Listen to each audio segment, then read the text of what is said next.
नमस्कार शेतकरी बंधूंनो. तर बघा, महाराष्ट्र शासनाने एक अत्यंत महत्वाचा असा निर्णय घेतलेला आहे. आपण पाहिलं तर ज्या काय देवस्थानच्या जमिनी असतात याच्यामध्ये बऱ्याच मोठ्या प्रमाणात गोंधळ झालेला आपण पाहत असतो. आणि पश्चिम महाराष्ट्र झालं, त्यानंतर कोकण झालं, याच्यामध्ये बऱ्याच मोठ्या प्रमाणामध्ये देवस्थानच्या जमिनी या त्याच्यामध्ये आहेत.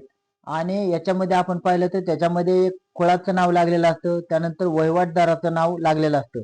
आणि परिणामी काय झालेलं असतं, या जमिनी हस्तांतरित करताना या संबंधी मोठ्या अडचणी येत असतात. आता गावोगावी देवस्थानाच्या नावाने बऱ्याच मोठ्या प्रमाणामध्ये जमिनी आहेत. याच्यामध्ये पश्चिम महाराष्ट्र सर्वात पुढे असल्याचं देखील निदर्शनास आलेलं आहे. आणि या संबंधी मोठ्या प्रमाणात ज्या काही हस्तांतरणाच्या अडचणी येत असतात आणि त्याचं नेमकं याच्यामध्ये एक प्रकारे सुटसुटीत असा कायदा याच्यामध्ये लवकरच महसूल विभाग आणणार आहे. आणि त्या निमित्तानं मुख्यमंत्र्यांनी देखील मान्य महसूल विभागाला असं सांगितलं होतं की यासंबंधी एखादा सुटसुटीत असा कायदा आणा. आणि त्या संबंधी पूर्ण याचं स्वरूप देखील आता तयार झालेलं आहे. आणि येत्या 2 ते 3 दिवसामध्ये पब्लिक डोमेन मध्ये देखील हा उपलब्ध करून दिला जाणार आहे की जेणेकरून नागरिकांना देखील त्याच्यामध्ये हरकती आपल्या नोंदवता याव्यात.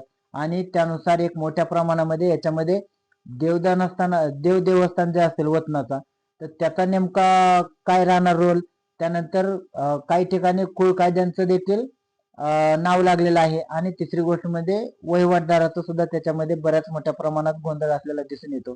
तर आता याचं एक प्रकारे वेगळं स्वरूप राहणार आहे. देवस्थानचा काय रोल राहणार, त्यानंतर कुळ कायद्याचा काय रोल राहणार आणि वहिवाटदाराचा काय हिस्सा राहणार.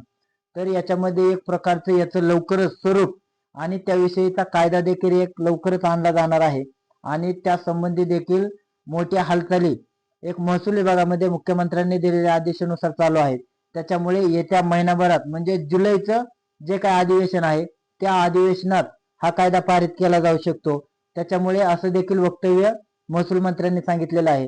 त्याच्यामुळे येत्या जुलैमध्येच या संबंधी हा कायदा आणला जाऊ शकतो. आणि याविषयीचं जे काही विस्तृत आणि एक स्पष्ट याचं जे काही स्वरूप आहे ते जुलै महिन्याच्या अधिवेशनातच आपल्याला पाहायला मिळणार आहे. त्यानंतर याविषयी नेमकं ते स्वरूप कसं असेल याविषयी देखील आपण त्यावर देखील व्हिडिओ बनवून आपल्या नागरिकांसाठी त्याचं स्वरूप नेमकं कसं असेल हे देखील आपण स्पष्ट करणार आहोत. तुर्तास धन्यवाद.